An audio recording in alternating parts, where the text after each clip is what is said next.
Good day, everybody. It's Bobby and Jai with Time to Get Going. Gonna show you, I'm actually not gonna tell you much about it because I don't know.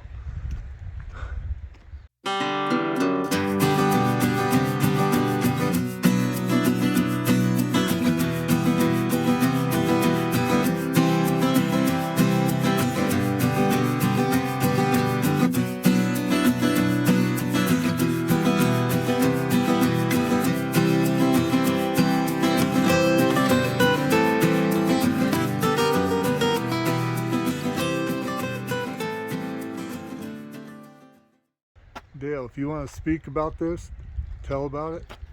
Yeah, that's what they use. This head frame over here, you can see the ore bucket on the bottom, that Oh yeah, I orange see. thing, and then up above that will be the man cage. Yeah, I see that up there. And what they do is they'll set the frame up, and then they'll start running a vertical shaft down through their ore thing, and they can go. I was at 3,200 feet down. Wow. So it can go quite a ways down, and you can see over here. You can see this one ore bucket tipped over, and they'll have a place to catch the ore there to take it to the mill. So when it goes down underground, they'll fill that bucket up, and then they'll come, and there's guides in there that'll empty out that bucket on the bottom. And then when they let it back down, it sets it back up.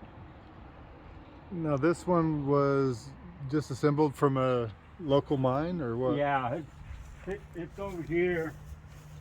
These here are their codes for hoisting and stuff. They'll give you the different levels.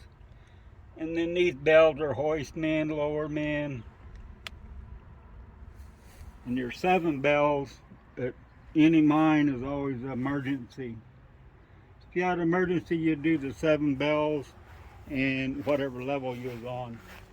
And then no matter what, the hoistman would always put the cage at that level. These are like a 3-phase motor. And you know how you can swap phases and it goes back, or it'll run either way. And that's how they get it to go up and down. The way they got the cables, you'll notice one's going out the top and the other one's the bottom.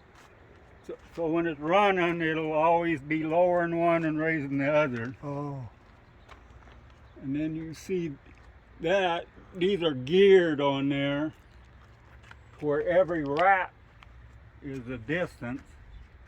And then they got it right down to an inch or two where to set the man cage at each level. And then of course you got your brakes on the end of the drum.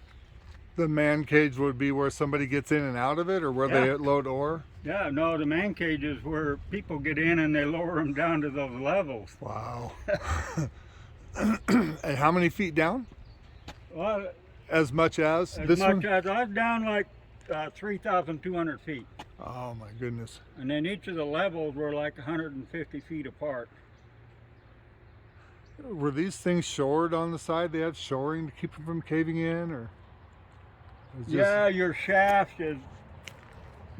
when it goes down, they'll actually have, I don't know where you can see it or not, but we can probably walk over the side and.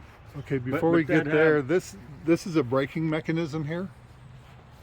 Yeah, this with the linkage Oh, and the two okay. things. All right, the outer drum. Yeah. All right. That's your brakes.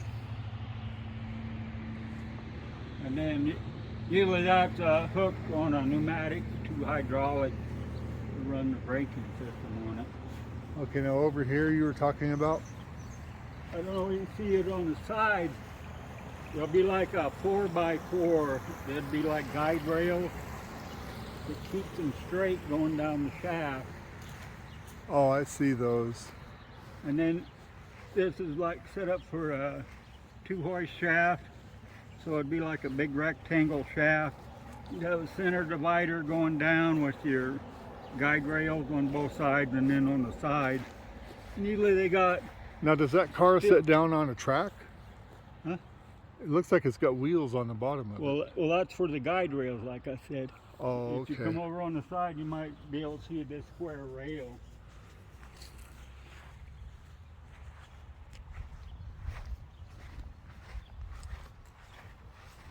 Well, you can't see it too good. But there'll be like a square, usually they're made of maple wood, like a 4x4 maple. So the wheels go... And the wheels go on outside the outside of it. Oh, I get it. Okay. I get it. And that keeps it straight. There's wheels there and there's wheels on the top also. Now what would this wheel out here in the front be for? That's all the way up the top. So see where the cable goes over the top? That was just an extra one they brought. Oh, okay. But you can see the bottom of it here. But you got 2 of those wheels up top there. All right, I zoomed up somewhat to it.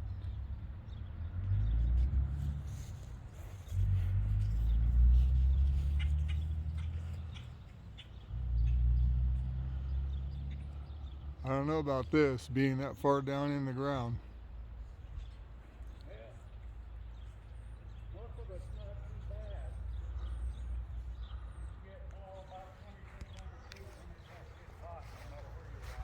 It gets hot down there? Oh yeah. I'm used to thinking about it gets cold when you go down, but I guess the closer to the core you get, the hotter it gets.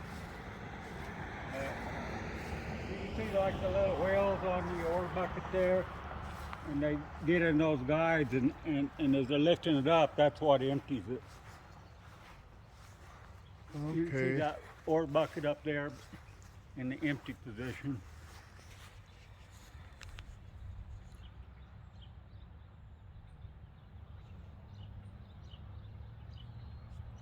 But usually you can get about 6 people at a time inside that cage Wow. and lower them. How long would it take to go down? And actually, they go pretty fast.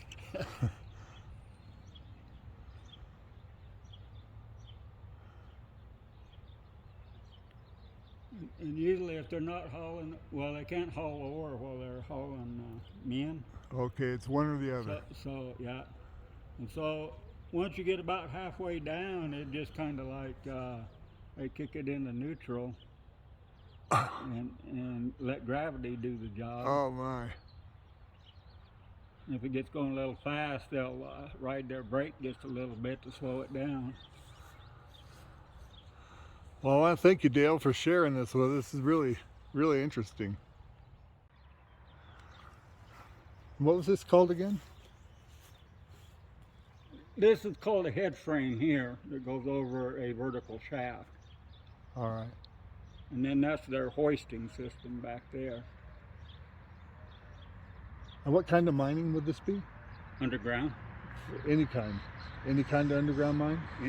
One with a vertical shaft, yeah. Yeah. Wow. All right. Thanks again, Dale. I see theirs was down 6,025 feet. Oh my goodness.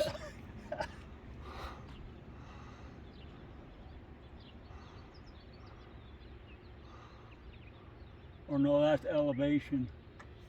So this would be 1,100 feet right here. Oh, I see right here it says 1,675. Yep.